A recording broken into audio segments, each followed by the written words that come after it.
SHOT Show 2014 with Outdoor Research. Eric, how you doing, brother? Great, thank you very much. Good, good. You having a good show at SHOT Show this year? Wonderful show. It's been very, very busy. Great validation for us is being able to come here and show the products and really see the reactions to some of the new styles we've created. So very excited, great reactions, and looking forward to the rest of the year. Yeah, you guys were very busy the last couple of days when we passed by, so I didn't want to interrupt any business as usual. Pretty good. So what do you have? Obviously, we've already talked about the new lineup for 2014. Sure. And you've got some even newer stuff for 2015 that we'll talk about, obviously, later in the year. Sure. But for right now, what do we have that's going to be new in the lineup? Sure. I'll start with what's coming out in spring 2014. So spring 2014 for us is going to begin in February, so those products will be arriving shortly. We did a couple things. One is that we created an offshore TAA compliant, which means it can be sold at GSA, version of our suppressor glove. And our suppressor glove came about a little over a year ago in a Berry compliant USA version that we made at our factory in Seattle, Washington. And then we decided to make a TAA compliant version that obviously is a little more price palatable for the retail customer, but also can be sold through the General Services Administration. And I bet they're happy with that. Absolutely, absolutely. They really love the glove, and we wanted to be able to expand the customers that were able to buy it. Well, and as well as in these more challenging financial times for the country, it's kind of nice to be able to bring that price point down for those contracts too. Always a consideration. And for us at Outdoor Research, the challenge is to make sure you stay true to your core, which for us is using the best-in-class materials, right, and crafting something that is unique, and all those sort of things. It's always very hard to get them accessible to everybody, especially in U.S. manufacturing. So this is a really major victory for us to be able to bring this to a wider range of people. Now, did I hear you correctly? You said you've spun something offshore as well, or part of this is offshore? Yes. So, yeah. But we're still using U.S.-made materials. In this case, we are using offshore materials and offshore production. On our Berry compliant version, of course, it is USA materials and U.S. production, and that production occurs right at our Seattle headquarters. Okay, so very good. It's fantastic for us to have access to the development capabilities and manufacturing there, to also vet some of the designs and construction before they ever go offshore.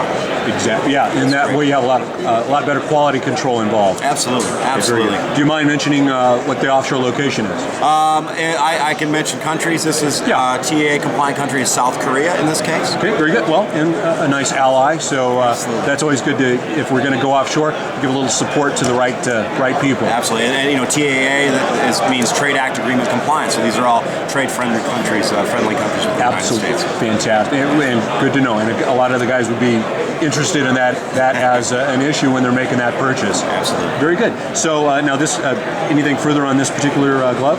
Sure, yeah, this is the suppressor glove. So what we have is a flame flash resistant glove that is designed to be very lean and very tactile for the shooter. Ultimately everything we design is going to start with the ability to operate a trigger and operate delicate equipment. So to that end, what we have here is we have a flame and flash resistant Nomex with a small amount of Kevlar and carbon blended in, so it is very flame flash resistant. What we have is a goatskin leather palm here. It's very thin, but as you can see, we put a lot of pre-curve into these gloves so that there's very minimal bunching in the hand when you're clenching objects, and that's very important during magazine changes, during the operations of delicate equipment and whatnot. Very good. And goatskin, I like the natural product. Very much so. Or material, rather. And goatskin, for its thickness, is one of the strongest leathers that you can find. And we've got leather welt reinforcements here.